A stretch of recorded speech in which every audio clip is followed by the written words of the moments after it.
สบายดีมาพบกับข้าพเจ้าเนาะกับทันมอกินผักเพราะหักตัวเองเนาะมื้อนี้เนาะทันมอเองก็จะมีข่าวดี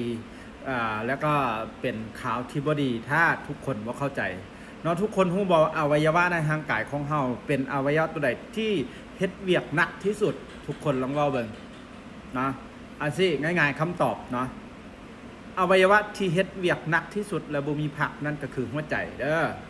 ทุกคนฮู้บ่หัวใจของเฮาเนี่ยมือหนึ่งเต้นจากเถื่อเนาะหัวใจของเฮาเต้นมือหนึ่งน่ะ100,000 เถื่อต่อมือนะในส่วนชีวิตของคนเฮาหัวใจเฮาเนี่ยเต้นอยู่ประมาณ 2,000 ล้านครั้งในส่วนชีวิตของเฮาเนาะแต่มันแปลกที่สุดคือหัวใจเนี่ยเป็นอวัยวะเดียวที่มีจุลังบ่สามารถพัดเซลล์ได้บ่สามารถเปลี่ยนจุลังใหม่ได้หมายความว่ามันเป็นจุลังตั้งแต่เกิดแล้วก็แก่ตายเลยมันบ่สามารถเปลี่ยนบ่คือจุลังเลือดจุลังสมองจุลังผิวหนังพวกนี้มันจะมีการเปลี่ยนเซลล์จุลังเก่าตายจุลังใหม่เกิดขึ้นจุลังตายโอกาสแต่จุลังหัวใจเนี่ยบ่มีจุลังเดียวเลยและการเฮ็ดเวียกของมันอ่ะเป็นจุลังที่เฮ็ดเวียกแบบนี้มันจะบ่แม่นเฮ็ดเวียกแบบเคลื่อนไหวไปแบบคือกับจุลังอย่างอื่นเฮ็ดเวียกแบบนี้ร่วมกันฉะนั้นหัวใจมันก็เลยต้องบีบแล้วบัดนี้หัวใจเนี่ยเฮ็ดหน้าที่ในการอย่างบีบเลือดไปเลี้ยงอวัยวะร่างกายของเฮานำอาหารเพราะอาหารมันอยู่ในเลือดเลยแล้วบัดนี้มือนึงน่ะหัวใจเฮาเนี่ยปั๊มเลือดน่ะทุกคนว่าเท่าไหร่ 7,000 ลิตรมือนึงไหนคือมันหลายแฮงน่ะบัดนี้หลายคนน่ะบ่ถนอมหัวใจบ่ค่อยดูแลรักษากันอย่างเช่นเฮาไปพักผ่อนไปหยังเฮาให้จุลังอื่นเฮารีแลกซ์แต่จุลังหัวใจเนี่ยทุกคนบ่สามารถบ่เข้าใจวิธีการถนอมหัวใจจึงเฮ็ดให้หลายคนหัวใจล้มเหลวหัวใจล้มเหลวเนี่ยมันบ่ได้มีอาการเด้ทุกคนสังเกตไหมบางคนเนี่ยบ่ได้มีอาการหยังเลยบ่มีอาการหยังเลยแต่อยู่ๆหัวใจล้มเหลวหัวใจล้มเหลวมื้อนี้ท่านหมอสิบอกละกันซึ่งอยู่ประเทศญี่ปุ่นเนาะเขาจะเอาคนที่มีเรื่องความดันประมาณ10 คนเนาะแล้วไปเบิ่ง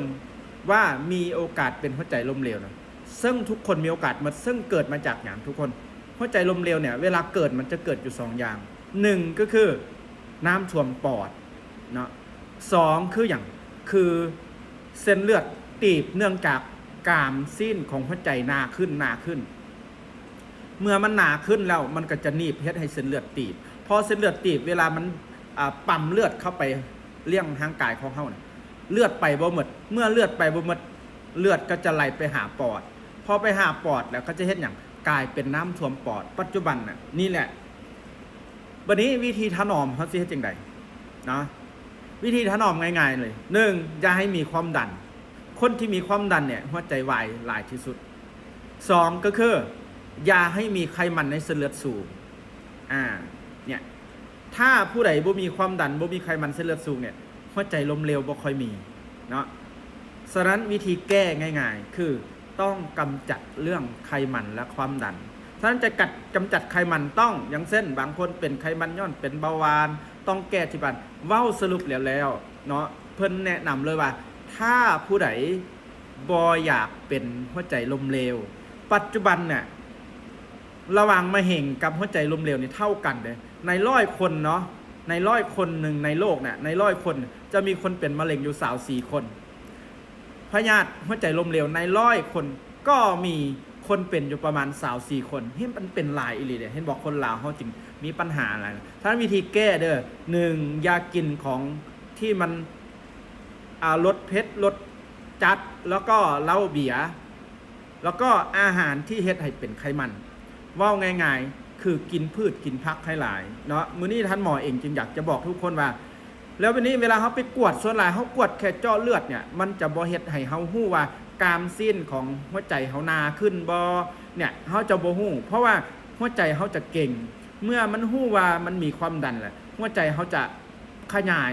ความหนาของตัวเองเพื่อให้บีบเลือดแต่เวลามันหนาแน่นอนปริมาณของเลือดเนี่ยมันก็จะแคบสุดท้ายเวลามันปั๊มไปเนี่ยมันปั๊มไปบ่ได้หมดแล้วมันก็จะแทรกมาหาปอดพอมาหาปอดถ้าเลือดเข้าปอดแหละ